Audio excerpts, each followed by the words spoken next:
अरहन्ताणम् नमो अरहन्ताणम् नमो अरहन्ताणम्। आज का बड़ा ज्वलंत प्रश्न है, इतने धर्म, इतने धर्मगुरु, इतने शास्त्र और इतने उपदेश, इन सब के होने पर भी धर्म का जो परिणाम आना चाहिए वह परिणाम नहीं आ रहा है। क्या इस प्रश्न का उत्तर देना चाहेंगे आप? देना चाहें तो मैं सुनना पसंद करूंगा, और यदि मुझसे सुनना चाहें तो मैं वह भी देना पसंद करूंगा। जहां तक मैं समझ पाया हूं, मेरा चिंतन, मनन और बुद्धि काम करते हैं, मैं उन पर बहुत भरोसा नहीं करता, बहुत भरोसा नहीं करता। इंद्रिय चेतना पर मुझे बहुत भरोसा नहीं है, काम लेता हूं पर बहुत भरोसा नहीं करता। ऐसा नौकर मानता हूं जो अविश्वासी है, जिस पर हमेशा दृष्टि रखनी पड़ती है कि कहीं चाबियों तक नहीं पहुंच जाए। काम लेना एक बात है, भरोसा करना कोई दूसरी बात है। जो मन की चेतना है, काम लेता हूं पर बहुत भरोसा नहीं करता, उसे भी बड़ा खतरनाक मानता हूं। कहीं ऐसा न हो कि भीतर तक चला जाए और बड़ा खतरा पैदा कर दे। बड़ा चंचल और बड़ा नटखट है, उस पर भी भरोसा नहीं किया जा सकता। बुद्धि से काम लेता हूं, लेता रहा हूं, दर्शन का विद्यार्थी रहा, न्याय शास्त्र का विद्यार्थी रहा, तर्क पढ़ा, काम में भी लेता हूं पर भरोसा नहीं करता। मानता हूं कि तर्क भीतर तक ले जाता नहीं, किंतु आदमी को उलझा देता है, उलझा देता है। बाहर की दुनिया में, हमारी ऐन्द्रिक दुनिया में, मानसिक दुनिया में और बौद्धिक दुनिया में तर्क एक सबसे बड़ा सक्षम हथियार है, सबसे बड़ा शस्त्र है, और उसके द्वारा बड़े बड़े अस्त्रों को काटा जा सकता है, पार किया जा सकता है। तर्क हर बात को काट देता है। पत्नी साड़ी लाई और 400 रुपयों की साड़ी खरीद लाई। पति ने जाते जाते कहा था, इतना रुपया खर्च मत करना, अभी सुविधा नहीं है, 100-200 में ही काम चला लेना। किंतु जब बढ़िया साड़ियां सामने आई, मोह छूट नहीं सका, लोभ का संवरण नहीं हो सका और 400 रुपयों की साड़ी खरीद ली। घर पर आई, पति ने देखा और कहा कि कीमती साड़ी लाई हो, कितना लगा कि 400। मैंने पहले तो मनाही की थी, कब बढ़िया साड़ी नहीं लानी है, 400 रुपये नहीं खर्चना है। क्यों किया? उसने कहा आपने मनाही की थी, मैं भी चाहती थी कि इतनी बढ़िया न लाऊं, पर क्या करूं, मेरे सामने एक समस्या पैदा हो गई। क्या समस्या पैदा हो गई? कि मेरी पड़ोसिन भी मेरे साथ हो गई, तो उसने 200 रुपयों की साड़ी खरीदी। मेरी मुसीबत हो गई। मैंने सोचा कि पड़ोसिन की आर्थिक स्थिति हमसे बहुत कमजोर है, कमजोर है, और वह भी 200 रुपयों की साड़ी खरीद रही है और मैं भी 200 की खरीदूंगी, तो मेरे पति का क्या होगा, कितनी बुरा लगेगा। आपकी नाक को ऊंचा रखने के लिए मुझे 400 रुपयों की साड़ी खरीदनी पड़ी।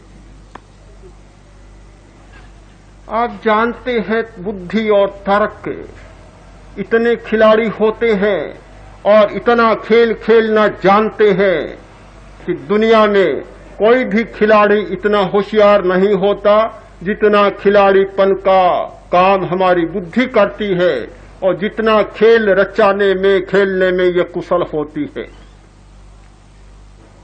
मैं बुद्धि से काम लेता हूं, भरोसा भी करता हूं, तर्क से काम लेता हूं और भरोसा भी करता हूं, किंतु बहुत विश्वास नहीं, बहुत विश्वास नहीं है। मैं आपसे सच कहना चाहता हूं, मैंने बौद्धिक भूमिकाओं को बहुत पार किया, बहुत देखा है और सचमुच ऐसे ऐसे बौद्धिक प्रसंग सामने आए कि जहां हार और जीत के प्रसंग थे उनमें उत्तीर्ण होने के पूरे प्रयत्न किए हैं और सफल भी हुआ हूं, किंतु मानता हूं कि बुद्धि आखिर बुद्धि है, बुद्धि का खेल है और आदमी बुद्धि के सहारे जीत जाता है पर सच्चाई तक नहीं पहुंच पाता। पंडित रघुनंदन जी संस्कृत के इतने बड़े विद्वान और हमारे संपर्क में ही उनका जीवन बीता। हमने उन जैसा संस्कृत का विद्वान व्यक्ति कम देखा। इतने अच्छे संस्कृत के आंसू कवि, वैसा आंसू कवि आज तक हमने सारे हिंदुस्तान में घूम लेने पर और संस्कृत के सारे दिग्गज विद्वानों का साक्षात संपर्क हो जाने पर और उनके साथ वाद विवाद में उतर जाने पर भी उतना अच्छा संस्कृत का आंसू कवि हमने नहीं देखा। इतने बड़े विद्वान थे, जा रहे थे रेल की यात्रा, साथ में उनका एक शिष्य था, खुद और साथ में शिष्य, कोई दूसरा संस्कृत का पंडित वहां मिल गया।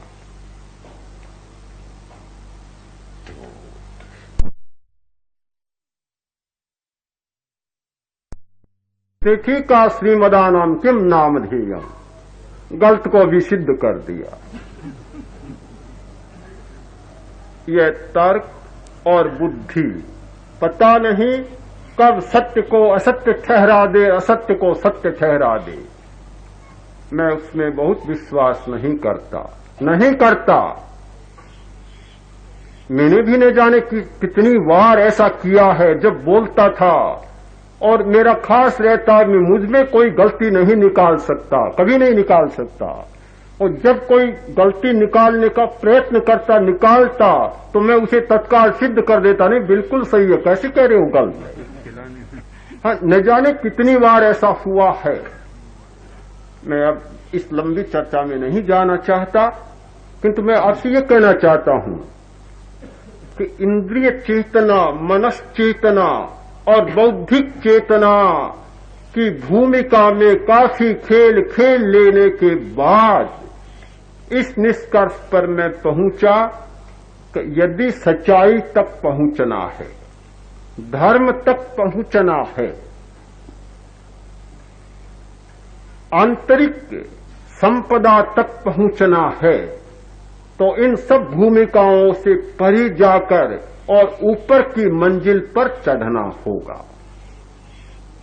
एक हमारी चेतना की पहली मंजिल है इंद्रिय चेतना की मंजिल, हमारी चेतना की दूसरी मंजिल है मनस चेतना की मंजिल, हमारी चेतना की तीसरी मंजिल है बुद्धिक चेतना की मंजिल। इन तीनों मंजिलों को पार कर और चौथी मंजिल पर जाना होगा, वह है अनुभव चेतना की मंजिल। अनुभव, जब हमें थोड़ा सा भी अनुभव हो जाता तो ये सब नीचे रह जाती है, बुद्धि भी फीकी लगने लगती है, जो सबसे बड़ी शक्तिशाली लगती थी कमजोर लगने लग जाती है, मन तो बहुत कमजोर लगने लग जाता है, इंद्रियां बहुत कमजोर लगने लग जाती है, फिर हमारा विश्वास टूट जाता है, फिर इंद्रिय के द्वारा जो प्राप्त होता है उसे हम बहुत सार नहीं मानते। आज तक तो हम यही मान रहे हैं कि भाई जो इंद्रियों के द्वारा मिल रहा है वही दुनिया में सार है, जो जीव के द्वारा मिल रहा है बस सार है तो दुनिया में वही है, जो आंख के द्वारा मिल रहा है इससे बड़ा दुनिया में कोई सार नहीं है, और जो कान के द्वारा मिल रहा है वह सबसे बड़ा सार है। यानी इंद्रियां जो बाहर से संवेदन लेती हैं उनको सार मानते चले जा रहे हैं। हमारी आस्था का यही निर्माण हो रहा है कि दुनिया में सार वही जो इंद्रियों के द्वारा उपलब्ध होता है। फिर दूसरा सार कि कल्पना के द्वारा उपलब्ध होता है, स्मृति के द्वारा उपलब्ध होता है, चिंतन के द्वारा उपलब्ध होता है, एक शब्द में मन के द्वारा उपलब्ध होता है। आदमी कितनी मीठी मीठी कल्पनाएं करता है।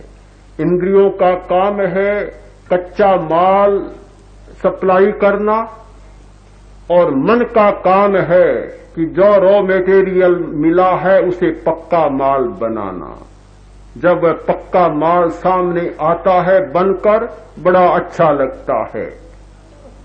जो इंद्रियों से मिला उसके आधार पर कल्पनाएं चलती हैं। कल्पना और कल्पना इतनी मीठी होती है कि दुनिया में कल्पना जितनी मीठी तो कोई मिठाई भी नहीं होती।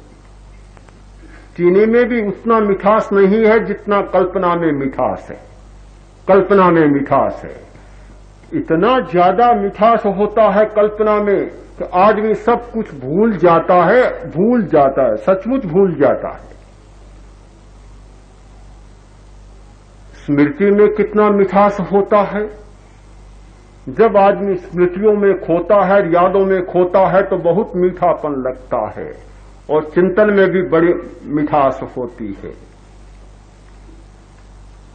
और तीसरा सार लगता है बुद्धि का व्यायाम। जब बुद्धि व्यायाम करती है, दौड़ लगाती है, तो इतना मिठास, इतना सार लगता है कि मानो दुनिया में कोई इतना सार नहीं है, कोई सार नहीं है।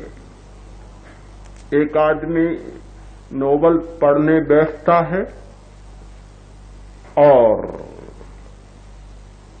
समय लंबा हो जाता है, पता ही नहीं चलता। भोजन का समय होता है तो भी पता नहीं चलता। कोई सिनेमा देखता है, पता ही नहीं चलता। कोई वाद विवाद करना है, लेख लिखना है, तर्क में उलझ गया, 5 घंटा बीत गए तो भी पता ही नहीं चलता, कोई पता नहीं चलता। इतना सार, इंद्रिय चेतना में सार, मानसिक चेतना में सार और बौद्धिक चेतना में सार, सारा सार ही सार लगता है, भीतर में कोई सार नहीं लगता।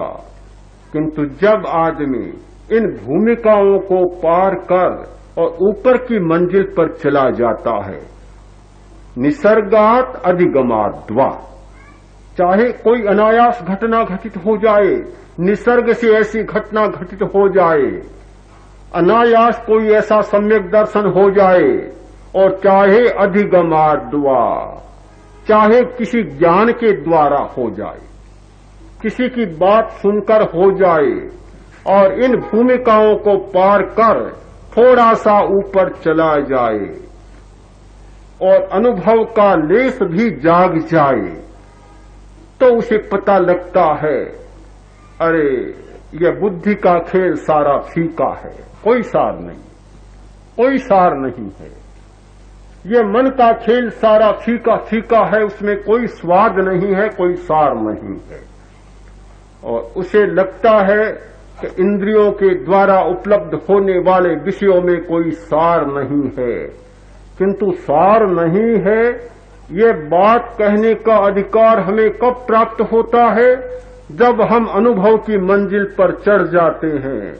अनुभव की मंजिल पर तो चढ़ नहीं पाते, वहां तक तो जाते नहीं। इंद्रियों के सामने खड़े होकर कहते हैं कि इंद्रियों में कोई सार नहीं है। इंद्रियां हंसती है कि भोगा तो जा रहा है और कह रहा है कि कोई सार नहीं है। पागलपन है। भोग तो रहा है और कहता है कि सार नहीं है। हम कहते हैं कि मन बड़ा भटकाता है, मन बड़ा दुख देता है, मन सोचता है कि मेरे सामने खड़ा है, मुझे तो भोग रहा है, मुझे भी गालियां दे रहा है। कई बार लोग पूछते हैं कि महाराज ये क्या है? हम किस मन को तो चंचल कहें और किस मन को स्थिर करें? यानी किस मन के द्वारा तो दुख भोग रहे हैं और किस मन के द्वारा दुख को काट रहे हैं। क्या मन भी दो होता है कि एक दुख देने वाला और एक दुख को काटने वाला? मन सोचता है कि मेरी छाया में तो पल रहा है और मेरी छाया कोई गालियां दे रहा है। बड़ा अजीब सा लगता है। हम बुद्धि को गालियां देते हैं, बुद्धि को कि बेईमान चालाक आदमी था, मेरा खराब कर दिया काम। अरे बुद्धि से खेल खेल रहे हो और बुद्धि को गालियां दे रहे हो तुम। बड़ा अजीब सा लगता है।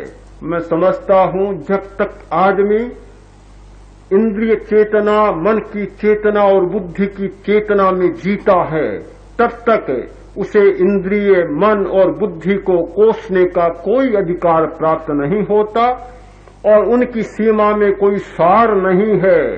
ये कहना 100% नहीं, 125% झूठ होगा।